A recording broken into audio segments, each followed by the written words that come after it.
కొత్తగా నిర్మించిన జిల్లా పోలీస్ కార్యాలయాన్ని సీఎం చంద్రబాబు ప్రారంభించారు. తిరుమల పవిత్రత, భక్తులకు రక్షణ కల్పించడమే ప్రభుత్వ లక్ష్యమని సీఎం స్పష్టం చేశారు. దేశ విదేశాల నుంచి వచ్చే భక్తులకు భద్రతా భావం కల్పించే బాధ్యత పోలీసులదేనని సీఎం అన్నారు. టెక్నాలజీని వాడుకుని నేర నియంత్రణ చేయాలని సీఎం సూచించారు. అలాగే డ్రోన్ల ద్వారా పెట్రోలియం నిర్వహించి విజువల్ ఆధారాలను సేకరించాలని అన్నారు. నేరస్తుల కంటే పోలీసులు ఎక్కువ ఆలోచించగలిగాలని చెప్పారు. వైకుంఠ ఏకాదశి పర్వదినాన్ని పురస్కరించుకుని పోలీసు వ్యవస్థ అత్యంత అప్రమత్తంగా ఉండాలని ఆదేశించారు. భక్తులకు ఎక్కడా కూడా చిన్న అసౌకర్యం కలగకుండా, ఎటువంటి అవాంఛనీయ ఘటనలు జరగకుండా జాగ్రత్త వహించాలని సూచించారు.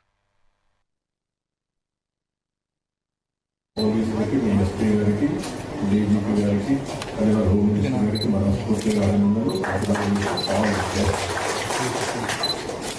అయితే ప్రభుత్వ యొక్క మంచి పేరు కానీ భక్తులు మాట్లాడే పరిస్థితికి వస్తుంది. ఆ విషయం మనందరం గుర్తుపెట్టుకోవాల్సిన అవసరం ఉంది.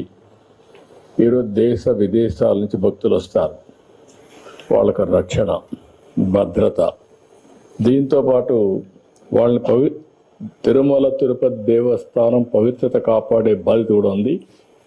ఏ చిన్న సంఘటన జరిగినా దాన్ని పెద్ద ఎత్తున ఎక్స్పోజ్ చేసే పరిస్థితి కూడా ఉంటుంది. ఎందుకంటే ఇది ఒక పవిత్రమైన స్థలం కాబట్టి.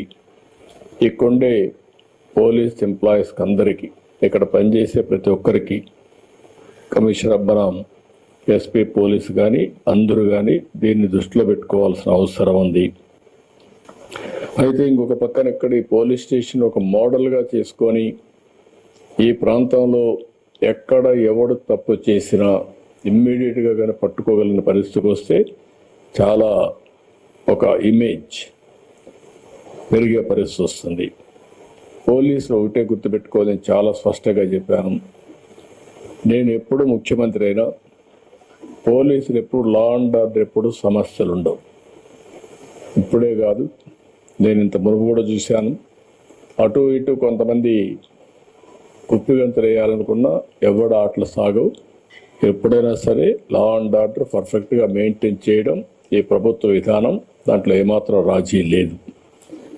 అందుకే నేను ఇక్కడుండే మిమ్మల్ని అందరూ కోరేది ఏంటంటే, మీలో ఒక ఆలోచన, ఇది ఒక ఆధ్యాత్మిక కేంద్రం. భక్తులు ఇక్కడికి వచ్చినప్పుడు దేవుని మీద తప్ప వేరే ఆలోచన ఉండదు. దేవుని మీద భక్తి భావం పెరగాలంటే, పవిత్రమైన భావం ఇంకా పెంపొందించాలంటే ఇక్కడికి వచ్చినప్పుడు ఒక సెక్యూరిటీ, ఒక సేఫ్టీ. మేము ఏమి ఆలోచించకుండా ఫ్రీగా తిరగగలుగుతాం. ఇక్కడ ఎలాంటి అవకతవకలు జరగవు. ఇక్కడ ఏది కూడా ఒక పద్ధతి ప్రకారం జరుగుతుంది అనే పరిస్థితి ఉండాల్సిన అవసరం ఉంది.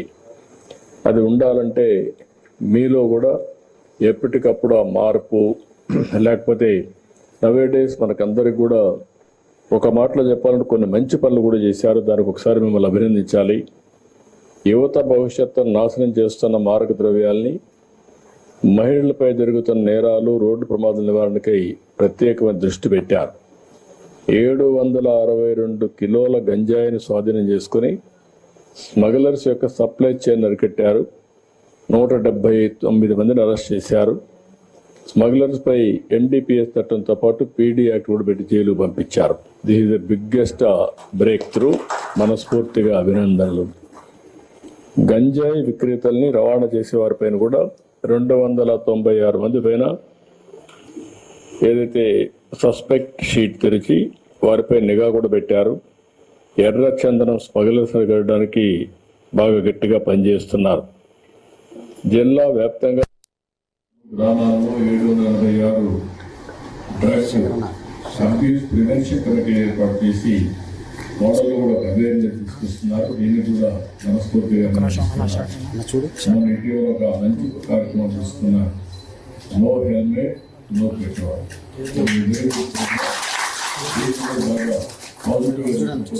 మంచి ఇంపాక్ట్ వస్తుంది. నేను ఒకటే మీ అందరినీ కోరుతున్నాను. చాలా సమస్యలు చూసా. ఒకప్పుడు కేవలం సమస్య, ఏ సమస్య అయినా అది సమాజం ఆమోదించినటువంటి కార్యక్రమం ఎవరేం చేసినా, యాంటీ సోషల్ చేసినా అది సస్టైన్ అవుతుంది. ఆ రోజుల్లో నేను చాలా గట్టిగా ప్రయత్నిస్తాను. నేను తీసుకెళ్ళడానికి 2003 నా మీద హర్షగా ప్రయత్నం చేసిన 23 గ్రీన్ నైట్ లాంచ్ చేసిన